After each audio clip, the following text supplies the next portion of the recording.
Shiur Kusari número 8. La vez pasada vimos cómo el sabio quiere llevar al rey de Kusar a descubrir la conexión con Akadosh Baruj Hu, no a través del puro intelecto, sino a través de la vivencia de haber sentido una conexión con él. Para esto le trae el famoso Mashal de Melech Hodu, la parábola, el cuento del rey de India. Le dice, si te encontraras con un enviado del rey, que te trae cartas del rey, que te trae remedios especiales que trae el rey, y te trae todo tipo de sorpresas que tiene solo el rey de Odu, y tenés varias cosas que te dan la pauta clara de que lo está mandando, no es una persona común y corriente, es ese mismo rey de India, no puedes desmentir. Primero porque ves revelaciones de que este rey existe. Segundo, te sirve para algo a vos. Es algo que te incumbe y por lo tanto uno enseguida va a buscar la conexión con este rey. Sí, podríamos hacer el análisis de todo el ejemplo que le trae. La carta que manda el rey de India sería la Torá. Los enviados serían los profetas, en este caso en especial Moshe y Aarón. Los remedios estos que mandan es la protección de Akadosh Baruj Hu y los milagros que les hizo constantemente en el desierto. Y todas estas son cosas que solo pueden venir de Akadosh Baruj Hu. Uno cuando ve milagros como la apertura del mar muerto o las 10 plagas, sí se queda boca abierto y sabe que no puede adjudicar cosas así sino a Akadosh Baruj Hu.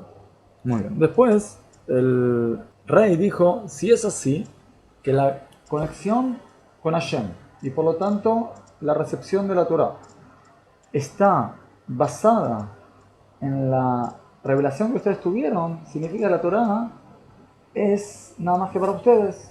Y la Torah hubiese esperado que fuera universal, dice el rey. El sabio le dice, no, la Torah realmente es algo nacional. Es cierto que hay valores universales en la Torah, pero las 613 mitzvot son para el pueblo de Israel. Entonces le pregunta por qué. ¿Cómo? ¿Por qué estás haciendo una especie de discriminación? Entonces lo va a llevar ahora a descubrir qué es lo especial que tiene esta especie de la raza humana que se llama Am Israel. Primero lo lleva a ver que hay divisiones en la naturaleza y ninguna hormiga vimos que se haya puesto a discutir por qué me hiciste hormiga y no me hiciste humano. A pesar de que hay veces que se cuentan de cosas al revés. Cuentan de una persona que se creía ratón, ¿sí? Y fue internado en un neuropsiquiátrico con todo tipo de terapias y cosas y medicamentos. Luego que lo lograron salvar. Sí, esta persona ya se sentía bien, ya había recuperado su autoestima y ya se sentía nuevamente una persona. Entonces lo van a acompañar los doctores a la puerta del hospital con la carta de que se puede ir a su casa. Está saliendo, baja las escaleras del hospital y ve que hay abajo en la vereda un gato. De repente se vuelve para atrás la persona y los médicos dice, ¿qué te pasa? ¿Qué te pasa? No hay un gato ahí. Dice, pero ya está, le dice, ya te curaste, ya no te crees más que sos un ratón. Dice, sí, yo sé, pero tal vez el gato todavía no sabe. Pero, salvo en casos extremos, ¿sí? Las diferencias están bien marcadas, ¿sí? Nunca una hormiga se quejó de por qué ella es hormiga y por qué no es persona, y nunca escuchamos que una flor o una planta se hayan quejado y por qué ellos no recibieron patas para caminar. O sea, como que cada sección de la naturaleza como que recibe su parte, el yugo divino de que este es mi tafkid del mundo, esta es mi misión del mundo y lo tengo que hacer como ayer me lo mandó sin demasiadas discusiones. Una vez que le marcó la diferencia entre el reino mineral, el reino vegetal, el reino animal y el reino humano, que lo definió como el pensante o el parlante, dice, ¿cuál es la parte de la naturaleza que está por encima de este reino? No le dijo, tal vez los grandes sabios. Le dijo, no me estoy refiriendo a una diferencia de cantidad, sino una diferencia de calidad. Que haya un escalón completo como del reino vegetal al reino animal. Y cuando me hablas de la diferencia entre una hormiga y un elefante, estamos hablando de cantidad, no estamos hablando de calidad. Cuando hablamos de un animal a una persona, es calidad. Entonces dice, no, Entonces no conozco ningún reino que esté por encima del reino humano. Entonces el sabio le describe el nivel de Moshe Rabbeinu, ¿sí? Que es una persona que estuvo 40 días sin comer y sin beber, que se metió dentro del fuego y no le pasó nada, que estuvo en contacto directo con Akadosh Baruj Hu y que pudo hacer un montón de milagros. Entonces le dice el Kuzari, si realmente existe un nivel así, entonces acepto que es un nivel que está por sobre el nivel humano. Y con esto cierra el Jabril y le dice, mira, el nivel de Moshe Rabbeinu es nada más que una descripción de lo que el nivel que se llama el pueblo judío puede llegar. ¿Sí? Vimos que en la época antigua de los reyes había miles de profetas, cada uno de acuerdo a su nivel, y nosotros estamos esperando que este nivel vuelva a surgir. ¿Miles de profetas? Sí, miles de profetas. ¿Miles? Se anotaron solo los que tenían relevancia para todas las generaciones. Así dice en la Gemara, que el profeta, que lo que dijo era nada más que relevante para su generación, no se guardaron las escrituras, no entró dentro del Tanaj. ¿No será cientos? Miles de profetas. Alfei Nevi'im Amdu Lahem Israel. ¿Sí? Y tenemos que entender que es el nivel que toda persona tiene la potencia de poder llegar a eso. ¿Puedo hacerte una pregunta? Sí. Entonces, ¿qué expectativa vamos a tener de que llegue el Mashiach cuando no hay un solo profeta en Am Israel? Que decir que tenemos un nivel muy bajo. En principio, tenemos que saber que el hecho de que haya desaparecido la profecía tiene que ver con las circunstancias que vive Am Israel. ¿Sí? Por cuanto que una de las cualidades indispensables para llegar a la profecía es la alegría. Y la alegría verdadera, la alegría de una situación metuquenet, una situación corregida en la realidad, ¿sí? Todo el tiempo que no haya por lo menos el principio de eso, que es la vuelta a la tierra, que está en este momento Baruch Hashem surgiendo y a pasos grandes Baruch Hashem, y la construcción del pueblo de Israel en la tierra de Israel y la construcción del Beit HaMikdash, estamos todavía en pañales, vamos a decirlo, y estamos yéndose así. Hay que saber que hay Rabanim en esta época que se estaban preparando para tratar de llegar a la profecía. Uno de los grandes sabios que trató de llegar fue uno de los alumnos predilectos del Rav Kook, que se llamó el Rabban Nazir. Bueno, hace 2 semanas fue el aniversario del fallecimiento de él, falleció hace algo así como 30 años más o menos, y escuché hablar a su hijo, el Rav Shari Shuba Cohen, se llama que es Rav en Haifa, y él explicó cómo su papá trató toda su vida de tratar de llegar a ese nivel. O sea que es algo que estamos esperando. Si no nos preparamos y todos decimos, yo, ¿cómo voy a llegar? Sí, el Rambam y Rashi no tuvieron profecía. ¿Sí? ¿Cómo voy a preparar yo profecía? Podríamos preguntar. Pero esa pregunta lo único que hace es dilatar el proceso y hace que se postergue. Si decimos, bueno, ellos estuvieron en una época donde las circunstancias no lo permitían. Hoy en día las circunstancias están mucho más favorables. Estamos en nuestra tierra. El estudio de Torah que hay hoy en día no existió en ninguna época. No existió en ninguna época. En las épocas que decimos que hubo más estudio de Torah, en la época de... Esa generación. Pero, ¿cuántas personas te crees que había en Tzfat en esa época? ¿Qué crees que habían? En nuestra época, estamos hablando de 1000 yeshivot que hay en Eretz Israel. Ahora. Entre todas las yeshivot. Ahora. Entre Kolelim. En nuestra época, 1000 yeshivot. No hay algún antecedente así. ¿Sí? En la época de Hizkiyahu Amelech, se dice que incluso los chicos chiquititos eran expertos en estudio de Tumay Tahara. Ahora, ¿cuál es la diferencia en nuestra época y su época? Que en la época de Hizkiyahu Amelech está escrito que lo hizo imponiendo el estudio. Hoy, cualquier chico que estudia en una yeshiva, cualquier persona grande que estudia en una yeshiva, se dice, encontré algo mejor para hacer, abre la puerta y se va. No hay posición, no hay obligación. ¿Qué significa esto? Que toda persona que estudia Torah hoy en día lo hace ¿por qué? Porque quiere, porque se quiere conectar con el Akadosh Baruj Hu, porque sabe que eso es el ideal, o sea que lo hace Leshem Shamayim. Esa es la grandeza que tiene nuestra generación, que es muy extremista. ¿Sí? Hay muchos que están muy hacia el lado del alejamiento de la Torá, y por otro lado, todas las personas que están dentro del estudio de la Torá y dentro del cumplimiento de la Torá, lo hacen con plena facultad de elección. Y no como hasta hace 200 años que también el que estaba dentro del camino de la Torá era impuesto. ¿Quién iba a decir a mi papá, perdón papá, pero me quiero sacar la kippah, me molesta, ¿sí? O me voy a sacar el tzitzit, o no quiero más con la capota? ¿Quién iba a animarse a decir algo así? Hoy en día, ¿quién está en la Torá? Y yo se lo repito constantemente a mis alumnos, ¿quién está dentro del estudio de la Torá? Está porque lo eligen, y por lo tanto tiene que llevarlo a cabo con toda su fuerza. Así que no hay que desesperarse, hay que trabajar en eso, hay que estudiar.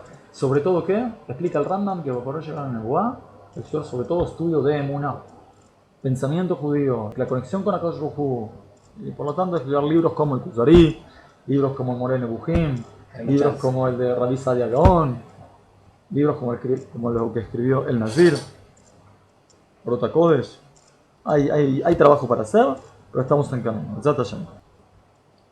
En el momento que el sabio le describe al rey Kuzar este nivel del pueblo judío, que tiene todos en potencial la capacidad de llegar a la Nebuá, le dice Derech Hagav, como de manera indirecta, que en el momento que recibimos la Torá de este profeta increíble que fue Moshe Rabbeinu, él además nos reveló todas las cosas que estaban ocultas hasta el momento de recibirla, que fueron, por ejemplo, todas las generaciones entre el primer hombre y Moshe Rabbeinu, y nos reveló un montón de cosas que aparecían en el futuro. Conozco gente que se ocupa de ver cómo puede encontrar en la Torá cosas reveladas de lo que sucede hoy en día. Pero está todo en la Torá, y todo eso fue entregado por Akadosh Baruj Hu a través de Moshe Rabbeinu. De esto se sorprende el rey Kuzar, el hecho de que haya una tradición concreta y precisa, ¿verdad?, sobre los años que pasaron de la creación del mundo. Vamos a leer aquí en 44. Le dice el Kuzari, también esto es cosa admirable, si tenéis cuenta cierta de la creación del mundo. ¿Cómo puede ser que saben contar? Le dice el rabí, por ella contamos y no hay entre los judíos al respecto diferencia alguna, desde la India hasta Etiopía. Vale aclarar algo muy importante. Nosotros no contamos desde la creación del mundo. O sea, los 7 días de la creación, ¿sí?, no están todos dentro de la cuenta de los 5.773 años que contamos hoy, casi 74, sino de la creación del primer hombre. Filosóficamente hablando, esto tiene un mensaje muy importante, que de alguna manera el tiempo se mide a través del hombre. Hasta tal punto que podríamos decir que la historia, el tiempo la hace el hombre, ¿sí? Akadosh Baruj Hu nos dio esta facultad de poder ir armando la historia. Ahora, cuando nos fijamos en la Torá, cómo está contado el tiempo, desde Adán hasta Noah, o desde Noah hasta Abraham vino, por ejemplo, vamos a ver algo interesante. No nos dice cuánto tiempo pasó, nos van contando cuánto tiempo vivió Adán, qué edad tenía cuando nació Shet. Y después nos dicen, bueno, también tuvo otros hijos y falleció a tal edad. Y después nos cuentan sobre Shet, a qué edad tuvo a Enosh. Y es cierto, también tuvo otros hijos. ¿Y a qué edad falleció Enosh? Y así nos van haciendo una cadena de eslabones, donde ¿quiénes son esos eslabones? Ellos a quién nos van a ir conduciendo hasta Noah y luego hasta Abraham Avinu. ¿Qué tienen de especial estas personas? Son las personas que realmente ellos fueron los que forjaron la historia. Y a través de ellos contamos. Significa que el tiempo, ¿sí?, fue formado de alguna manera por estas personas, ¿sí? Hay discusión entre los filósofos de hoy en día si el tiempo es algo que existe por sí mismo o nosotros medimos el tiempo, que son los cambios en la materia, ¿sí? Nosotros podremos ver una visión novedosa de cómo ver el tiempo, ¿sí? cómo la persona va actuando en la historia y a través de eso medimos el tiempo. Es lo que nos quiere enseñar la Torá. Que medimos el tiempo necesariamente a través de esas personas que Akadosh Baruj Hu los puso como los hacedores del desarrollo histórico. Pregunta al Kuzari: ¿cuántos años contáis hoy? 4.500 años, le responde. Estos 4.500 años, ¿sí? Si le restamos los 3.760 que siempre hay que restar para saber cuánto es entre el calendario hebreo y el calendario gregoriano, sería 740 años. El Rabbi Yehuda Leví dijo que él está contando una historia que sucedió 400 años antes de que él escribiera el libro. Significa que para saber en qué época exacto escribió el Rabbi Yehuda Leví el libro, tengo que agarrar 400 años. Significa que el libro fue alrededor del año 1140. Y la historia que él está contando pasó en el año 740 más o menos, o sea, en la Edad Media. Explica el Rabí: su cómputo particular está declarado en el libro de nuestra ley, o sea, en el Bereshit, desde los días de Adán, y Shet y Enosh, hasta Noach, hasta Shem y Heber, hasta Abraham, Isaac y Jacob, y hasta Moshe. Estos fueron el corazón del género humano y su tesoro. O sea que ellos son el corazón de la historia. Cada uno de ellos tuvo hijos, pero los demás fueron como cortezas, de alguna manera como la cáscara, no semejantes a sus padres, y no se comunicó con ellos la cuestión divina. Se relató así la cuenta, o era de las edades de estos divinos varones, los cuales eran singulares, especiales, y no muchos, hasta que Jacob, nuestro padre, engendró 12 tribus, porque los 12 hijos de Jacob siguieron la línea del padre, y no como hasta ahora, que constantemente se dividía. El mismo Terach tuvo otros hijos, además de Abraham, que fueron Arán y Nahor, y de ellos no vimos que haya salido nada que tenga que ver con la conexión de la cuestión divina. De Abraham salieron dando Ismael como Isaac, y el elegido fue Isaac, y después de Isaac salieron Jacob y Esau, y nuevamente de Jacob salieron las 12 tribus. Y si entendemos todas estas diferencias que hubieron entre, o estas separaciones que hubo en estas generaciones, podemos entender un poquito cuál fue el problema entre Yosef y sus hermanos. El trato de Jacob para con Yosef fue un trato especial. Podemos tratar de entender qué sintieron el resto de los hermanos. Yo creo que no fue una cuestión de nada más de envidia por una camisa especial, sino que tal vez intuyeron que ellos iban a ser dejados de lado de la estirpe de Abraham Avinu. Ellos no estaban dispuestos a aceptar algo así. Por lo tanto, sintieron que la presencia de Yosef los amenazaba. El hecho de cómo lo llevaron a cabo, por supuesto, es totalmente repudiable. La Torah mismo lo repudia. Pero el motivo que los llevó a eso, a hacer este acto terrible de crueldad, fue el hecho de querer seguir siendo parte de la estirpe de Abraham, quien llevaban la segulá, la divinidad, por dentro. Nosotros recibimos el número de los años de los antiguos, de Moshe, y sabemos cuántos son desde Moshe hasta el tiempo presente. Si nos podemos a comparar, si por ejemplo, desde cuándo cuenta el cristianismo, desde supuestamente, y no está del todo aceptado en las investigaciones históricas, pero aparentemente desde la época más o menos del nacimiento de Jesús. Los musulmanes cuentan desde la Hajjara. La Hajjara es el momento que Mahoma salió de Meca para Al-Medina, donde empezó a tener muchos más seguidores, y lo ven como el momento clave de la expansión del Islam. O sea, pero no cuentan de algo, vamos a decir, esencial para el mundo, sino de algo que tiene que ver con su religión, así como para comparar. O sea, la única religión que cuenta y que tiene una tradición fiel desde la creación del hombre es el judaísmo. Le contesta el Kuzari, asombrado, en el 48. Esta cuenta o computación aparte del corazón la mala imaginación o sospecha de que pudiera haber en ella falsedad o engaño. Pues, en cosas semejantes es imposible que concuerden 10 hombres. O sea, si quisieran inventar ahora una cuenta y 10 hombres se pusieran de acuerdo ahora que vamos a decidir que a partir de ahora decimos que fue la creación del mundo. Sería imposible que soportara esa generación una mentira así. ¿Sí?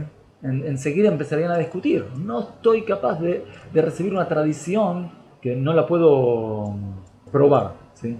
Pero si mi papá me dice algo, no es alguien ajeno que me viene a transmitir algo. Mi papá me dice algo, ¿y dónde lo sabes vos, papá? Ah, me lo dijo mi papá. ¿Y vos dónde lo sabes? Ah, dijo mi papá. O sea, es una tradición que está basada en personas fieles a nosotros mismos y por lo tanto confiamos. Viste que, a un paréntesis, pero me hiciste acordar una cosa. Que la semana, ¿viste lo de la semana de 7 días? Sí. Acá lo voy a traer. Ah, claro. Acá lo voy a traer. Es algo impresionante. ¿Es impresionante? Es impresionante. Todo el mundo cuenta 7 días. Hubo un intento en la Roma de hacer semanas de 10 días. ¿Para qué?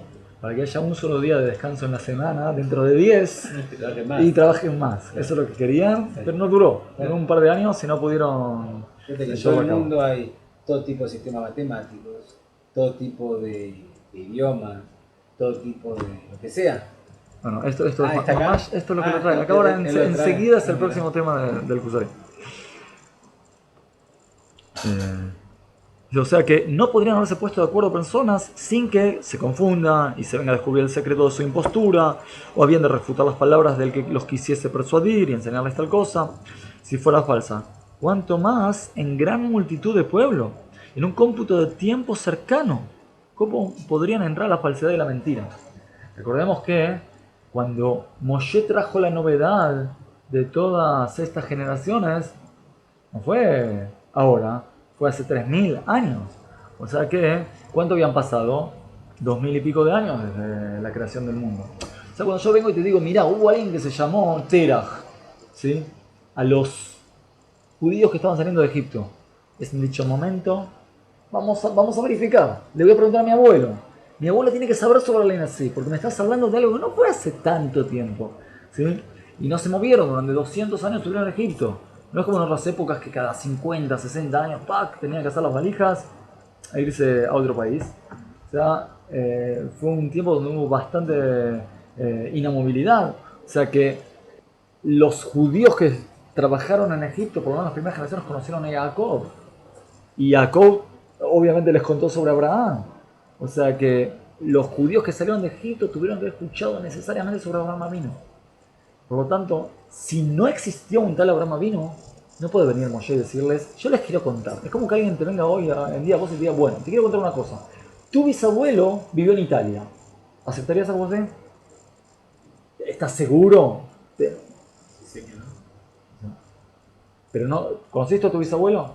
No. ¿Y cómo estás tan seguro? ¿Por qué estás tan seguro? Porque si tu bisabuelo hubiese nacido en Italia, te hubiesen contado algo así. Es algo que uno sabe. No puede ser. Lo sabía mi abuelo y por lo tanto lo sabía mi padre. Exacto. O sea, no puede ser que no pase algo así. Acá está pasando lo mismo. Si viene Moshe y cuenta algo así y para ellos no es algo aceptable, lo van a rechazar. Haceme los milagros que quieras. No me vengas a imponer algo que mi razón y mi vivencia, ¿sí?, mi tradición, lo rechazan. Sigue diciendo el Jajam, nuestro padre Abraham mismo perteneció a la generación en que se produjo la división de las lenguas, o sea, la torre de Babel. Él y sus parientes se quedaron con la lengua de Eber, su abuelo. Por esto se llamó Eibri. El nombre hebreo viene del nombre Eber, según el Kusari. Jajamín dicen otra cosa interesante. Dicen que el nombre, porque venían del Eber del Nahar, porque vino del otro lado del río. Y nos dicen otra cosa, que era porque Abraham estaba de un lado del mundo y todo el mundo del otro lado. ¿En qué sentido? En de las ideas. ¿Sí? Ahora nosotros decimos en la Amidá, la primera brajá, la firmamos con el nombre de Baruch Atah Shem Magen Abraham. Dice el Sfat Emet, el Rabbi Nigur, ¿Y qué estamos diciendo? ¿Por qué lo decimos en presente? El Al-Ruhu es el que cuida a Abraham. Explica que es el que cuida al Abraham que está dentro de cada uno de nosotros. Es decir, esta fuerza, vamos a llamarla la Abrahamiut, ¿sí? La abrahamiedad, ¿sí? Que tenemos cada uno de los judíos de estar dispuestos a estar del otro lado del mundo si es necesario, con tal de ir con la verdad. Exactamente. 400 años después vino Moshe, estando el mundo lleno de la ciencia de los cielos y de la tierra. O sea, no vinieron a una generación ignorante, ¿sí? A una generación donde había mucho desarrollo científico. Cuando se presentó ante el faraón, los sabios de Egipto y los sabios de hijos de Israel, diligentemente lo inquirieron y examinaron, empezaron a hacerle preguntas. Moshe, ¿de dónde venís? ¿Qué me contás? ¿Por qué decís estas cosas?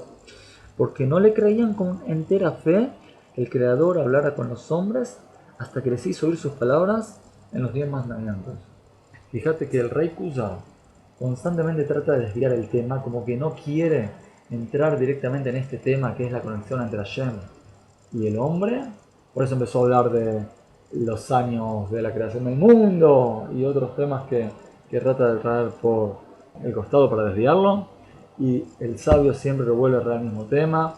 Es cierto que con Moshe mismo, los sabios de Israel y los sabios de Egipto no estuvieron tan apresurados para recibirlo como profeta verdadero, pero o sea, al fin y al cabo terminamos aceptando. Más adelante vamos a ver cómo. De este modo se trató su pueblo con él, o sea, investigándolo, no por ignorancia, antes bien por su ciencia, porque recelaba que los milagros y hechos de Moshe hubiesen acaecido por industria de ciencias de los cielos y conocimiento que tendría el juicio de las estrellas, otras artes. O sea, tal vez lo que está haciendo es por hechicería, tal vez por astrología. O sea, vamos a tener algo bien claro. Que una persona haga milagros no es prueba fehaciente de que esta persona recibe mensajes divinos. Está diciendo acá que no nos dejemos llevar por lo que nuestros ojos a veces nos muestran. Hay que cuidarse, ¿sí? También hoy en día, lamentablemente hay pseudo rabinos, personas que se hacen la fama, ¿sí? Y después reciben plata para hacer todo tipo de milagros y curandería. Y tenemos que tener mucho cuidado con eso, que la persona haga aparentemente milagros, no significa que esta persona tiene conexión con Hashem. Y lo primero que tenemos que verificar cuando vamos a un rabino, entre comillas así, es que esta persona realmente sea un Talmid Jajam, una persona que haya estudiado, ¿sí? Y no dejarnos llevar por la desesperación. En la radio, ya rabinos, supuestos rabinos que te das cuenta que parecen predicadores cristianos. Prenden una vela por esto, prenden una vela por lo otro. Y donen para recibir hijos y... Eso no lo dice directamente, llámenos por teléfono para una consulta personal gratuita. Bueno, después le dan la acá. En definitiva termina en eso. Bueno, y de eso que está diciendo, también hay otro formato que usan mucho, que es vender tipo amuletos, igual que lo que hacen los cristianos en el Uruguay. El jaboncito de la tuyá y el aceite con la brajá del rab y el vino con la brajá bendecido por no sé qué rab y no sé qué. Hay que cuidarse de eso como del fuego. Una vez escuché un rab que decía: cuando dejemos de ser el am de las segulot, vamos a pasar a ser el am segulá. Porque todas esas cosas son el contrario de la Torá, son el judaísmo fácil, ¿sí? El judaísmo es con esfuerzo, el judaísmo es con trabajo, es con conexión con Hashem. Cuando uno se desentiende de todo el esfuerzo para ir al rab que me dé un amuleto, que me dé una abacadabra, ¿sí? Con eso ya va a estar todo bien, ¿sí? Está haciendo exactamente lo contrario que la Torá me dice. O sea que los judíos no recibieron a Moshe a pesar de todas las proezas increíbles que hizo Moshe en la naturaleza, hasta no estar seguro de que podemos ser testigos de que Moshe es profeta. La semana que viene nosotros ya vamos a ver cómo hicieron para verificar esto. Jacob.